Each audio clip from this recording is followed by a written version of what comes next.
Hello everyone, welcome to LawPod. I'm Alice Diver and I'm joined today by some fellow adoptees who will introduce themselves in a minute. The general theme of our chat is adoptee rights against a backdrop of law reform currently happening in Northern Ireland.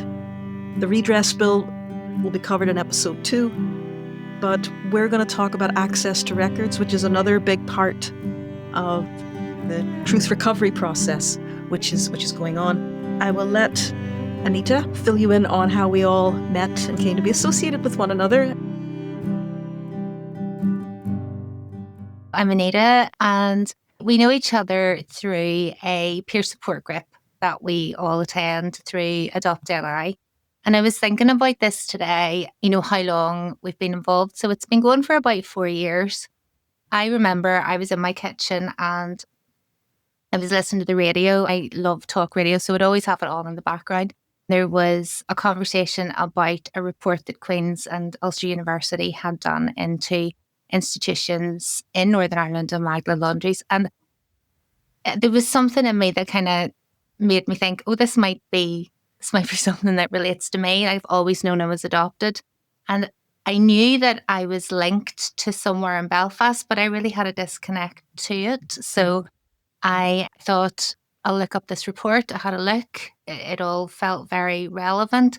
And then I got involved with the Truth Recovery panel that was set up to investigate after that report. And through that process, so that's back in 2021, Adoptee then started a peer support group for adoptees.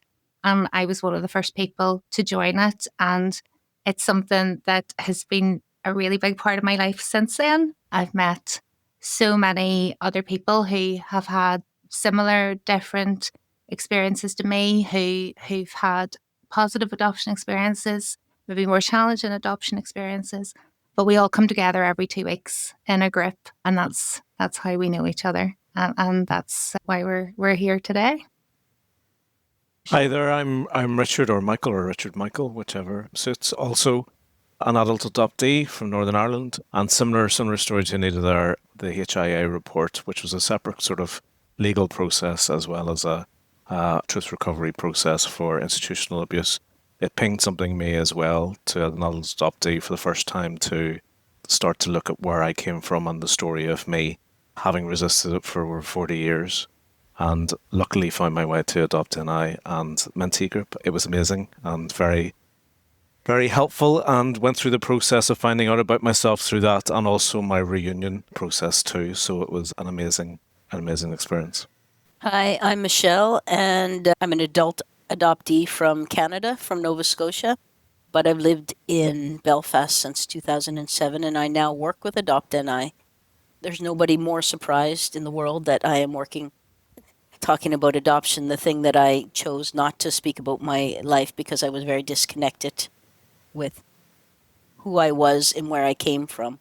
So the peer group has been my first experience of actually speaking with other adopted adults as peers, and understanding that other people have the same experiences and feelings that I do, and working with adopted adults and helping them to find their stories has been amazing, absolutely fantastic, because I'm learning about myself at the same time. Before we came on, we talked briefly about the challenges that adoptees face and the limits of the law, how law is limited in the way it can help all of us. We talked about disconnect.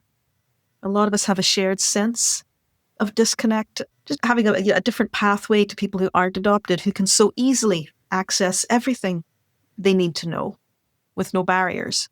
And even though this is an open records jurisdiction, Northern Ireland, that the reality doesn't quite line up.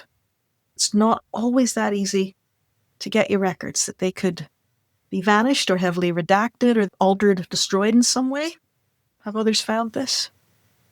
I think you're right, Alice. I think there's, even though you say it's open records officially, there has been no thought as time has progressed or mechanism to actually facilitate access to that in an appropriate way. And I think it shocks, I think, when you come to this, when you finally get over the emotional barriers to come and try to find out and access that information, you become aware that those records need to be constructed in order to be handed across to you, and that actually no one has given any care or thought to that before that moment. And what you may get really is varied and different depending on who you talk to, and you may not get everything. There's very limited information on how to access that. So the law, yes, may grant us access, but it hasn't really thought about the rest of it, or the follow-on work hasn't really been done in a meaningful way. And that's, I think, something that a lot of victims and survivors who are involved in the truth recovery process are adamant that we try to improve that for all adult adoptees who pass through Northern Ireland and beyond, to try to improve that situation, because it's certainly lacking at the moment. Yeah, and I think another part of it as well is, our records and our information isn't just in one place. They're in different locations. There might be information held by the court. There might be information held in a trust. If you were in an institution, you may have records kept there as well. And unless you are involved with other people who have a bit of knowledge around this, or an organisation like Adoptee, it's really, really hard to navigate that system, and a lot of people would give up. So that's one of the things I think that has been hugely valuable within the peer support group, is that we've often navigated that together as a group, and people have been on different journeys with that and shared information. But it shouldn't be about that. It's like what Richard says. There needs to be more of a system in how that's all managed, and how we legally can access all of our records. The people that hold the records need to be held to some accountability, because there's a lot of distrust by the adopted adults that they're getting what is actually held. Working with people, there's just a natural distrust. Are they actually giving me this? Because before they told me this is what they had, and now I'm coming back 10 years later and they have more. So the law needs to support people that they can believe that they're being given everything that is held on them, and that it's not being held back. I think that's so true. Absolutely so true. And it's something that I know is being discussed and that we're pushing for to be, in the initial truth recovery processes, it was advised that there would be legislation on access to records, which they've reined back on. And they point to that the law already facilitates that. But it comes down to that thing of trust. And, the legislators need to legislate to give us trust, or to change that resets things so that we can actually trust and be more at ease with what we're given, and believe that if we're told that there's a gap, that it's a real gap, and that it isn't just sitting somewhere that if you just ask the right person at the right time, that you're going to get access to it, or that it's going to be found. It's really important that for us that we do trust the regimes that are sort of in place now, because we don't at the moment. Yeah, I think one of the things I did last year was I followed the trail of my medical records, which is another gap that a lot of us experience too.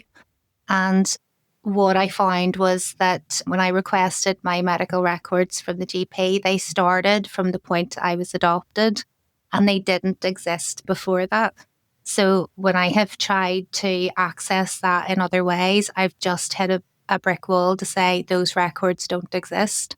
So any information sort of in those first 4 or 5 months of life are not there. And that's the time when you have vaccinations, and you don't know what has happened in after birth and all of that, and none of those records are there. So again, that's just something else that we have to accept, and no one has an answer for that as to why that was, or you would imagine records would be somewhere. And no one acknowledges that the damage that it causes when you haven't got it, or could cause. And also the worry it causes you, not just for you, but descendants and children and the people around you. That's the thing, that the gap needs to be acknowledged, and that is harmful. And that's on a whole number of fronts. Being an adoptee is having gaps that sort of needs to be addressed. There's many people who know that they saw doctors. They were in institutions and doctors were seen. They went to hospitals. They witnessed this because they may not have been adopted till they were a bit older. So they have the memory, so they know that there would have been records there.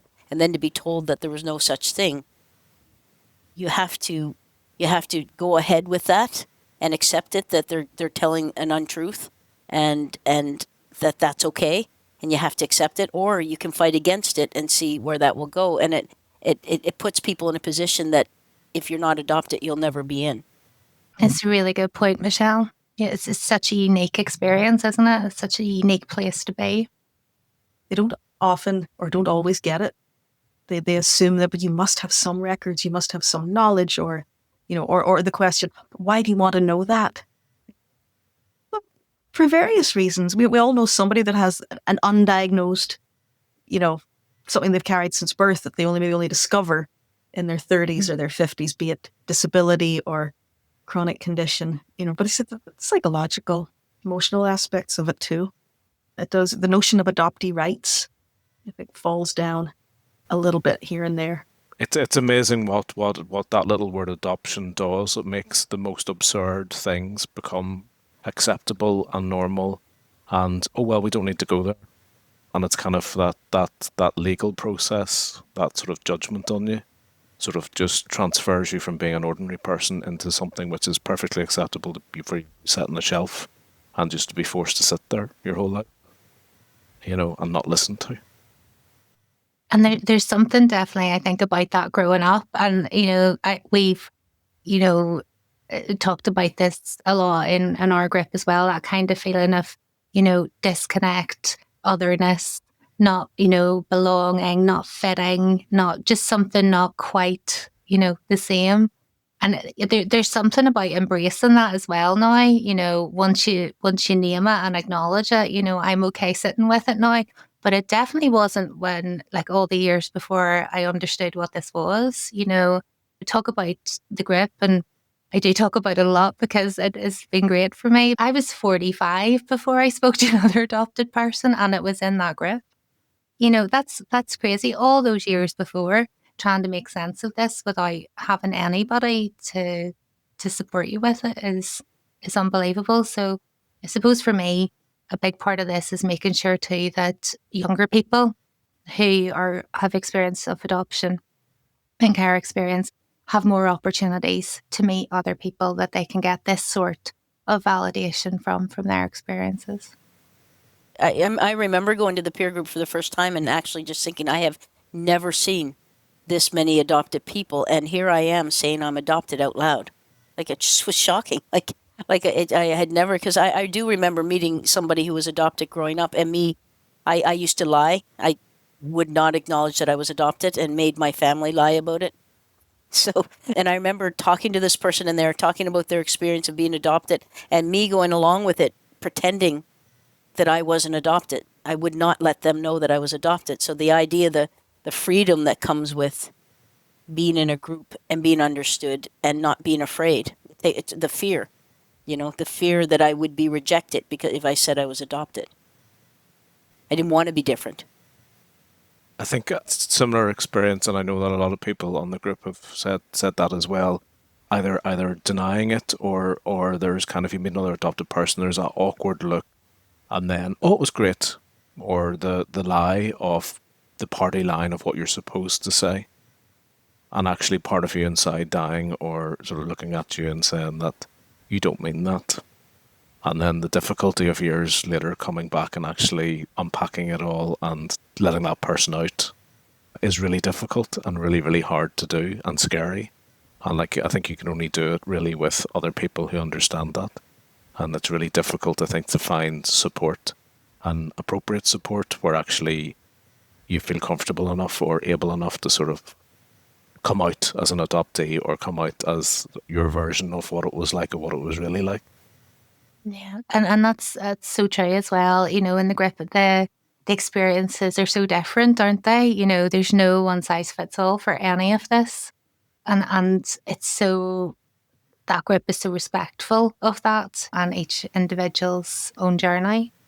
It's interesting because I facilitate another peer group on Thursday nights, and we're just beginning, and it's a small group, 4 or 5, but it's so different than the Wednesday night where you guys have your togetherness, your cohesive group, and people are just starting to find their voice as adopted adults and speaking in a group, and and understanding that they're not alone in feeling the way that they feel. And it's like we're the little fledgling adopted adults, you know. Yeah, it's a big difference, and it shows that I feel that it is something we have. There's a journey into embracing who you are as an adopted adult, and that it's okay to say it's unique, it's different, and that other people who aren't adopted don't understand it. I think that's the other peer group is we're just discovering that. Yeah, well, I think that that's important as well, too. Like I was talking to someone else earlier on about just how it has changed and how it has evolved. It's been going for years now, and just how the dynamic has sort of changed and it has sort of settled into a more sort of comfortable rather than kind of a place of work or a place of sort of thinking. It's sort of a place to be, and that's really nice. And also, I think marking that time is really important. That we can become more at ease with these things. It's just that we haven't given the opportunity and or the resources or the signposting or the systems don't make those things. You don't create those things for us. So we have to sort of just fall into them or seek them out ourselves. From the point of view of the legislator who sees the problem being lack of access to records, and they'll think, well, let's open the records then as best we can. They won't think beyond that unless maybe they're adopted themselves or have some closeness to it. But it's like the end of every Hallmark movie. There's the reunion, or there's the bit of paper you were looking for. Lawyers sometimes tend to forget there's a lot more. That doesn't just end, even if you get your file, your birth certificate or the name or the DNA match or any of the things that work outside the law. There's an awful lot more to it. You can face rejection, Michelle, you mentioned. Rejection, we're a bit sensitive to that. Reunions can work well, or they can go well for a while. They can fall apart. They can be flawed in some ways after the honeymoon period of, but that can sort of fall to the side where law sometimes lets us down. I think that in terms of records, there was guidance that came out to improve our access to records. And I was able to get my adoption file last year. And there is a lot more information than I would have had previously when I got the 2-page summary quite a few years ago. But there's still redaction in it, and there's sections missing in it. And I know with experiences of other adopted adults that maybe there's inconsistency in that as well. What I have, maybe they don't have. So it's all of that. How does that become a system that is equal and that everyone can access? And the big thing here is, will the law go against and encourage the churches to release the records that that it's does nobody wants to say it because it's the churches, it's the sisters, it's the whatever. But do you know what? They're gatekeepers. They are, and the law has to be able to have them give what they have. And are they willing to do that? Are they willing to make that a law or just a suggestion? That's something that I think goes to the core of it. Like, it's the law and rights. The people say that we've got human rights, but actually to point out the inconsistencies in adoption law or the being away of a child of a child's identity, at the very maybe start of their life or when they're a bit older, that actually when it comes to it, actually giving them access to it. How can we force discovery of the documents? How can we force the churches to? That's absolutely right. It goes to the core of things when we talk about not just the law, but about rights and about, as human beings, that anyone else has the right to know who they are and who their family is. But sort of adoption law itself likes to sort of eradicate that you were born, which is a fact and a truth. And there's very few bits of laws, I think, that actually do that. They're usually about trying to get closer to the truth rather than further away from it. And when you allow third-party organisations to hold something so fundamental that a person relies on, and just consistently allow them to hold them and, mistreat them or not to check on them, that really those things should be in the hands of the state and control of the state because they're so important to individuals like us. We need to have assurance that they're being looked after well enough, or that they're collated and they're easy on hand to be able to access when we're able to or when we want to. and that they're all together, that they're all in one place, that we can go to one place to get everything, and that somebody there will know how to access everything, that we don't have to navigate that as individuals, because it is just so difficult to do it. And I think a lot of people maybe start the process and give up, or have done over the years, before there's been more support in place like there is now. It's just too hard to navigate, I think, for a lot of people, if you're on your own trying to do it. Well, with all the emotion you have, it doesn't take much when you're told it's not there, stop asking, we don't have it. How easy is it to discourage the majority of people who it took all that they had to start asking, and then once they do ask, they're told, actually, no, you can't have this. Yeah, the inherent sort of shame that's been poured into us is leveraged by others to any potential of holding them to account or to know what they did or didn't do. It's this an additional harm that happens when you actually try to go there. The denial or the obfuscation of the sort of the process. It's very... And I don't think it's enough to know that the law exists, but it needs to be shared that it exists for people to do this. That places like Adoptee are there, that there's support for them. And the change in the law, it's not just that the law that existed then we can now say was wrong or was harmful, and actually there has been a change in why there's been a change. And now, that even if you had built up the courage to even go and ask and had the door slammed in your face, then to actually draw a line between that and now, to say that actually the practice then, the law then was deficient or was not what we would do now, and there has been a change and things are better. And when people do come forward that they are better. Will they allow maybe other relatives at some point the ability to search? Because I would know some people who have an adopted person in their family. They maybe lost a sibling to adoption, or there's grandparents, aunts and uncles, but they've no way of tracing that lost family member. I wonder, will we ever see? Yeah, or you're the child of an adoptee, and you want to know, because at the moment that door would be closed in terms of access, wouldn't it? For the most part, there is.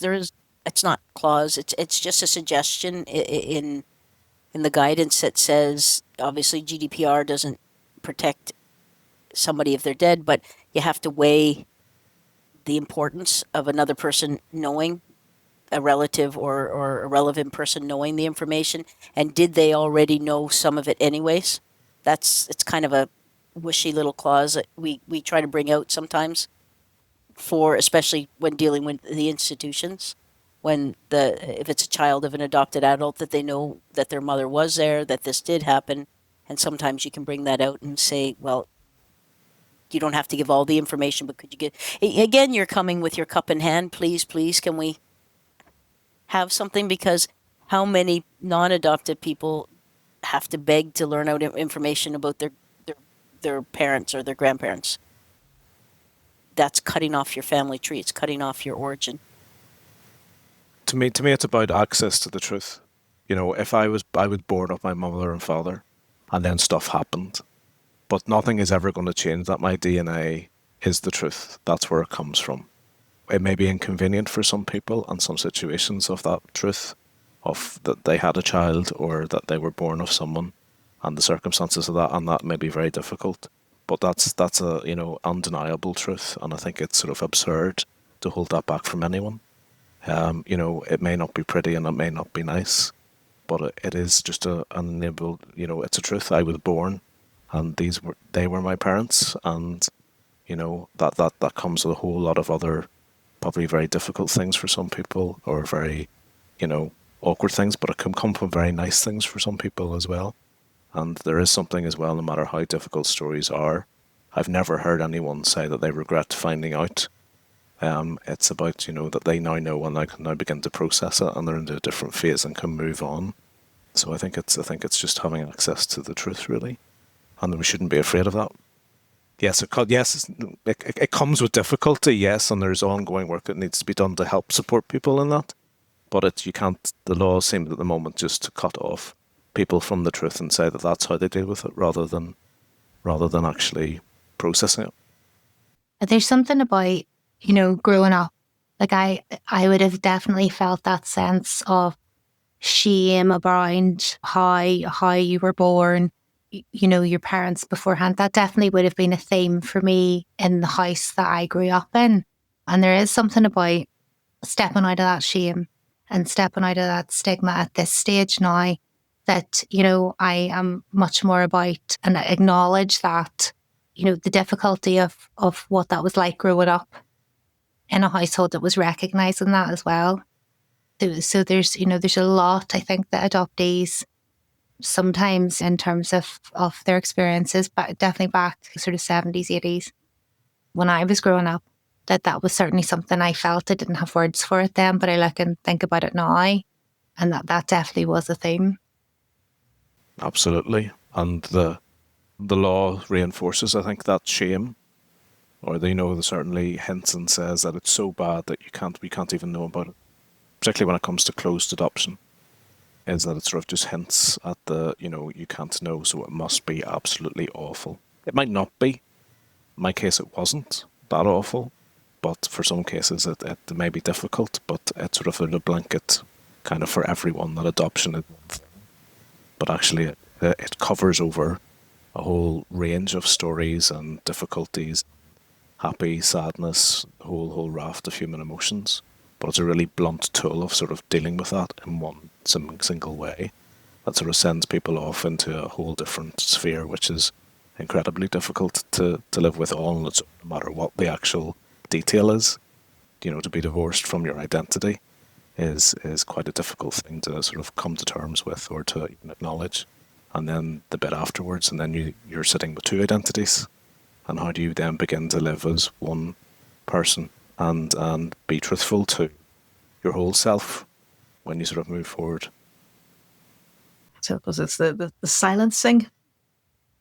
It's a bit of a thing we were just saying earlier about how sometimes when people maybe join the group, as you say, it might be the first time that they've ever spoken about it. They could be in their 50s, 60s, they could be older, and they might come to the group maybe for even a few months and not really want to speak or even put the camera on or whatever. But it's eventually, generally they'll find their voice, and it's nice to see. But hearing the other stories just really brings it home that it's not just yourself. I never fail to be amazed at some of the things that people will share, things they've been through, and things they've heard from other people. And you think, what form would legislation have to take to actually, bring reparation or to stop this happening again in some other format? And as I say, Michelle, we're originally from elsewhere, from another jurisdiction, which is not really doing any better than the UK or Northern Ireland or Ireland at the moment. It doesn't seem so, no. One of the things I think when they give you your file or you get your information, and I don't know how many files, I've seen quite a few files, and the presentation of them of black pages, which is very, it's very significant to me, because to me that blackness, that redaction is more questions. So here you are, here's some of your answers, but they're giving you a visual representation through the redactions of what you are not allowed to know about yourself. And I think that there needs to be a law around that. I know there's guidance in redaction, but it has to be better. For somebody to be given a file full of redactions, I've had many people speak to me about it and say, well, what is it I don't know now? Now I know some things, but can I find out what they're not telling me? There's things that in a non-adopted family, you can't know that now, we'll tell you that when you're a little bit older, but you know that it's there, that you'll be found out because they're in a family where answers are readily available. But the law needs to support adopted people not to be given files full of more questions than answers, but to be given them what is available and not black spaces. The other side of it, when you actually get your records, or what the records that were made say, own story, there's inconsistencies from meeting my birth family, finding out the lies that are in there and the hints of illegality that actually went on, and actually their evidence of wrongdoing And, being able to see them, you can then begin to call that out. And you begin to sort of say, here's the evidence of that things were not done correctly or properly, even for the time, or it wasn't reasonable, or I wasn't okay with it. And it's really, some of those things could amount to crimes. And that's why, when people say access to records is really important, one, it's really important on the personal level. But I think for the law, it's really important because there's accountability there to be able to go back and to be able to provide evidence that wrong was done or the law was broken and how it was broken, and to be able to improve things for individuals, give redress to individuals. Because if internationally, I think it's kind of like it was okay to break the law around adopted children. It's like law existed for other people, and then for adopted children, the unwanted ones. They could cross borders. They could fake information. They could write things whatever they felt like writing, but that didn't exist for other people. But it seems for these children that they were to be adopted, that they had a whole different set of rules. Yeah. I wish they told us that we could fly or something better, or could, transform lead into gold or something, could give us something a bit better than easily trafficked and abused and, all those other things. Yeah, I think, or David Smolin says it about the child trafficking, but also child laundering, that we've been kind of laundered, not even across borders, but even across families and within borders. And yeah. I was reading a thing about how when a baby is adopted, it was relatively new, how the celebration is for the new parents that are getting this baby, and nothing about the baby and the loss that it's experienced, but it's all about the celebration of the family or these new parents getting this baby, and how lucky they are and how lucky the baby is and how wonderful it will be. And nobody's acknowledging the break that had to happen for that child to be brought into this new family. Oh, so true, Michelle. I think two things can be true, but there has to be an acknowledgement of the grief and loss that have taken place for that child to be in the family. And I think that when that's not acknowledged, I think that growing up as an adoptee, I felt it, and again, couldn't name it, but I definitely felt it. And grief and loss, I think, is at the heart of a lot of this. I think that it's something that adoptees experience, biological families experience, and adopters experience as well, because adopters are in the situation, oftentimes, not always, because of their own experience of grief and loss and infertility. And it's a whole piece around it that it isn't really acknowledged. It's painful and it's a bit uncomfortable, and it doesn't fit with the adoption narrative, but it's very much at the heart of it, I think. Does anyone have maybe a final thing to add? I would just say that if anybody, is listening and they do think that peer support is something that they might be interested in, come to us whatever way you can, the website, phone, whatever it is. There's a peer support group there for you. We also do peer support mentoring, 1-to-1 too, if you want to just talk to somebody who might get it. So do find your way to Adoptee. And then also we talked a lot about accessing your records. We also will help with that. It isn't easy, and as well as giving the support.